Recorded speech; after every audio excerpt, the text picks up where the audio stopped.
또 하고, 그리고 그래도 그 신천지 있을 때는 뭐 저뿐만 아니라 특히 이제 사명자들은 앞서 언급하신 것처럼 최고의 진리를 가졌다고 자부하기 때문에 두려울 것이 없었고, 그래서 자칭 큰 자같이 그렇게 자부감을 가지고 있었던 사람들입니다, 다. 그런데 이제 새삼스럽게 이제 성경을 다시 공부를 하면서 아주 작아진 모습들을 발견하게 됩니다. 그래서 그 사도 바울과 감히 비교할 수 없지만 거기 사역하던 분들은 다 그런 느낌을 받을 것 같습니다. 그래서 참 작디 작은 우리들의 모습을 발견하면서 참 예수님께 제일 먼저 그 큰 죄를 지었다, 하나님께 큰 죄를 범했다라는 것에 대한 어떤 자책, 이런 것이 저는 제일 먼저 크게 느낌이 오더라고요. 그래서 그 부분에 대한 어떤 속죄의 방법을 여러 가지로 고민한 끝에 그냥 침묵할 수 없고 어떤 모양으로든지 알게 모르게 작든 크든 큰 영향을 미쳤던 입장이기 때문에 신천지를 대항해서 좀 어떤 모양으로든지 좀 목사님과 좀 힘을 합쳐서 작은아마 힘을 좀 보태드려야 되겠다 하는 이런 마음을 가지고 지금 준비를 하고 있습니다.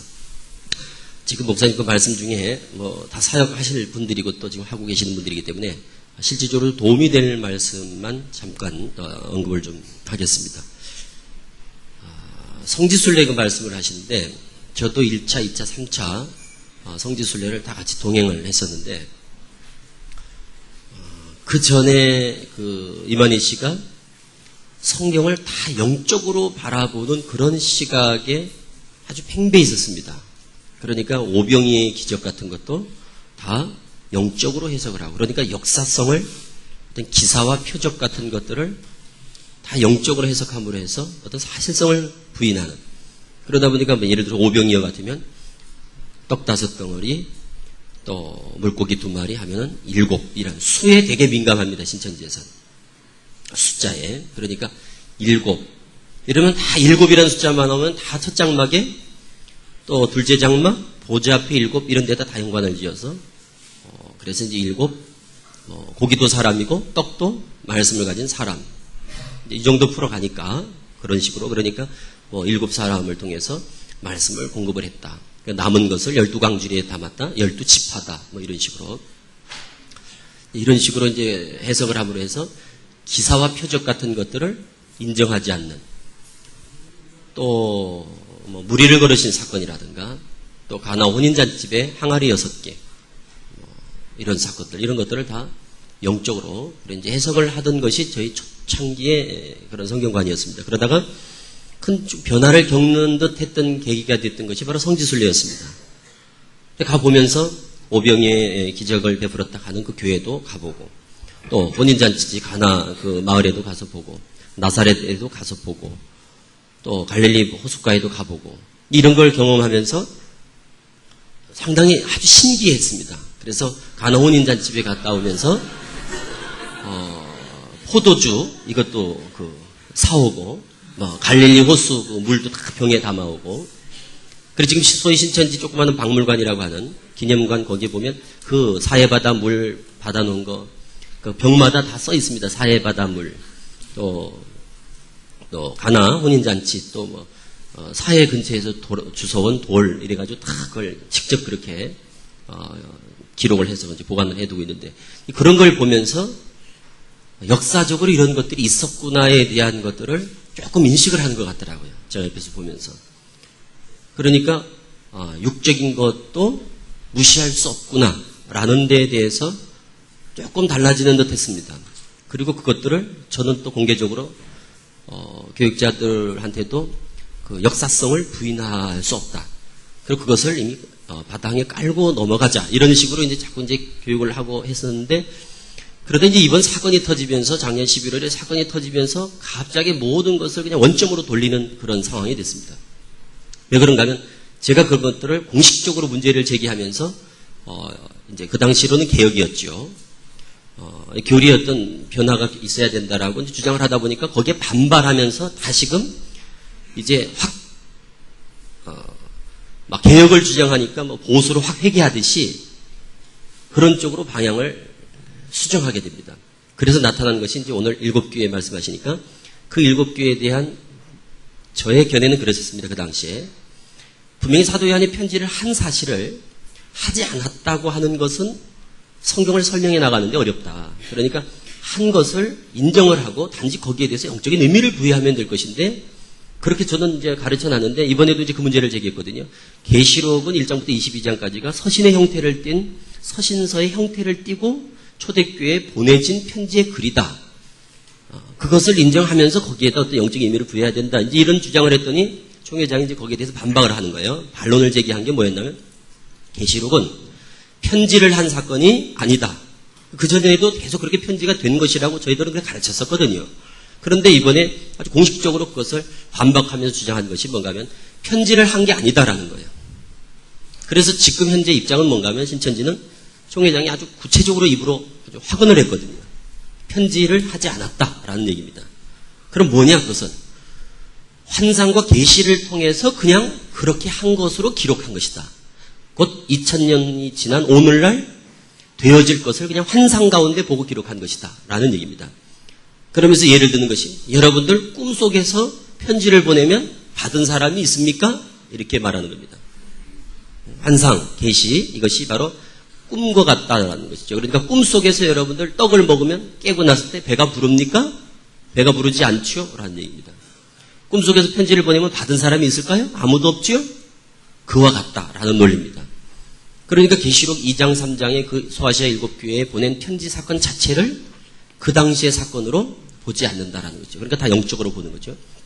그래서 그렇다면 또 하나 이제 문제를 제기했던 게 뭐였는가 하면 계시록 2장에 서문화 교회 사자에게 편지할 때 안디바가 죽임을 당한 그 사건이 나오는데 그렇다면 이것이 세상 끝날에 되어질 첫 장막에서 배경으로 해서 이만희 씨가 편지를 보낸 사건이라면 그렇다면 거기에 언급된 인물들은 실상이 다 나타나야 되지 않겠느냐. 발람, 발락 뭐 이런 식으로 발람은 오평어, 뭐 발락은 탁성한, 이세벨은 바벨론, 탁성한 이런 식으로 실상이 나와 있단 말이죠. 그렇다면 그런 관점에서 안디바는 누구냐라는 걸 제가 질문을 한 겁니다. 그렇다면 그 안디바가 순교를 당했다 하는데 이것도 오늘날 그렇다면 실상이 누군가는 나타나야 될 것이 아니냐. 또 10일 동안 환란 받는다 라면은 그 10일의 환란의 주인공도 또 있어야 되지 않느냐. 이런 것들에 대해서 이제 물었더니 그 부분에 대해서는 이렇게 대답을 합니다. 그 당시에 안디바라는 사람이 순교당한 일이 있었다. 그것처럼 너희도 이제 신앙을 지키라는 의미로 얘기하고 있다. 라고 모순된 주장을 합니다. 그런 식으로 이제 반박하는 가운데 우리가 전혀 납득할 수 없는 이런 것들이 이제 이만희 총회장을 통해서 직접 반증이라는 이름으로 설명이 되지만 저희들이 듣기에는 뭐 궁색한 그런 변명에 불과하고 그리고 전혀 이해가 안 되는 것이죠. 우리가 들을 때. 문제는 그런 가운데도 지금도 사람들은 계속 그 말을 듣고 믿고 따라가는 그런 입장이고 그리고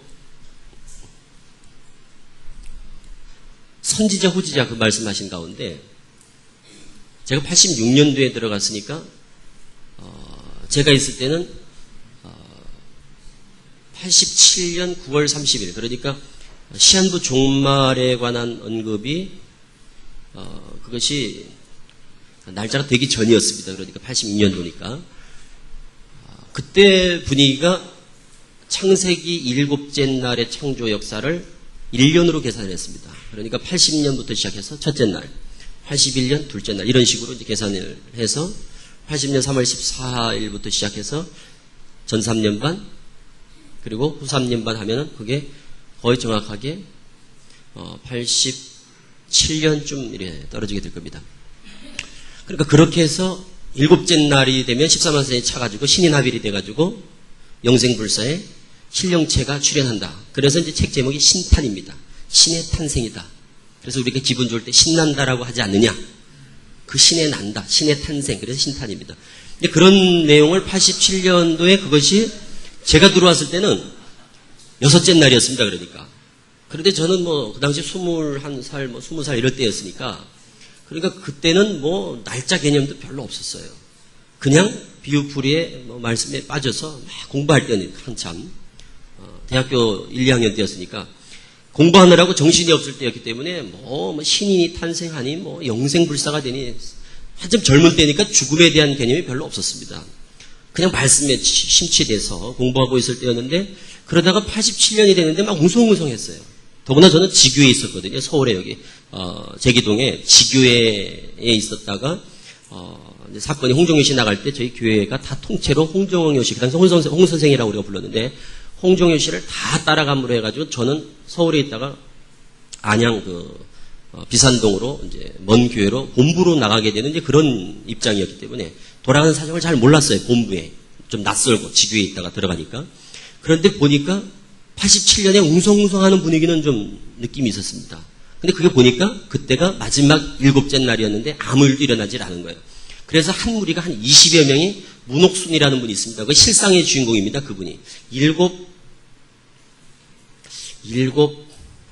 뿔인가 7 나팔인가 그 중에 한 분이 아마 문옥순이라는 사람이 있는데 그 문옥순이라는 사람과 20여 명이 영생교, 조이성 쪽으로 빠져가는 게 87년도에 있었고 그래서 그때 막 다녀서 영생교에 예수님 보고 욕하는 그 교회에 갔다고 막 다녀서 계속 치는 이런 기억이 지금 이제 기억이 나고 그러다가 87년에 그게 부도가 난 거죠. 그러니까 그것이 부도가 나면서 날짜 계산을 바꿨습니다. 84년부터 이제 스타트가 되는 거죠. 근데 그것도 성경적으로 이렇게 얘기했죠. 81년, 82년, 83년, 84년, 뭐 첫째, 둘째, 셋째, 넷째인데 넷째 날에서 년월 일시가 넷째 날에 해달별을 만들면서 년월 일시가 넷째 날에 시작되지 않느냐. 그러니까 84년부터가 넷째 날이면서 날짜 계산은 일자와 연한을 이루는 것은 84년부터 시작이다 이래 된 겁니다. 그래서 84년부터 다시 첫째 날이 된 거예요. 그러니까 3년 반이 이제 뒤로 미뤄졌죠. 그 중에 제가 이제 들어 있었고 그때도 저는 뭐 곧 이루어진다 뭐 이런 것들이 크게 그건 없었는데 그래도 7째 날에 대한 것들을 많이 들었기 때문에 그러다가 이제 제가 2학년 되면 보통 군대를 가잖아요. 군대 갈 때쯤 됐는데 군대 간 사이에 이루어질까봐 제가 군대를 어떻게든지 미뤄야겠다고 생각을 하고 5급을 받으면 그게 면제였을 겁니다. 그때 기억으로. 그래서 제가 눈이 나쁘니까 눈을 더 나쁘게 해가지고 군대를 면제하려고 눈에다 약을 넣고 그리고 신체 검사를 받았습니다. 그런데 아깝게도 방위로 떨어졌어요. 그러니까 단기병으로 출퇴근하는 그것도 참 감사했죠.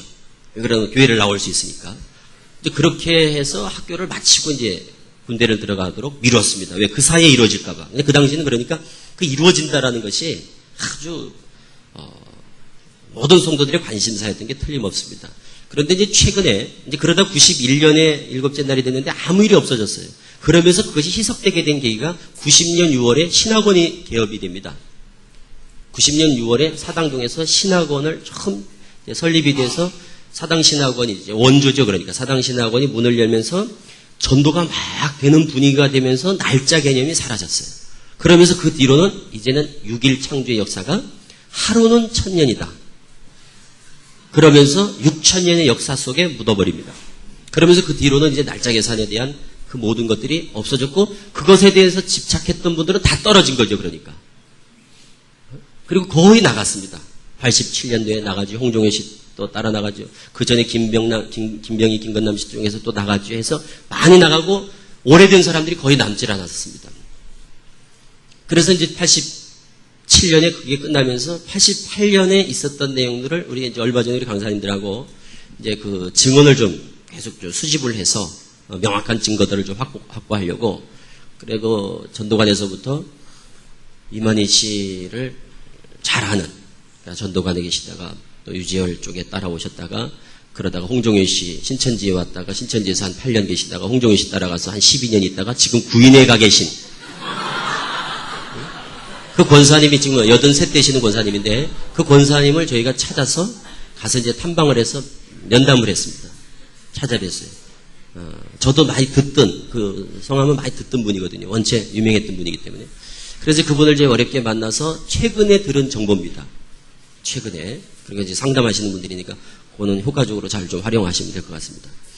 그때 저는 기억이 안 나거든요.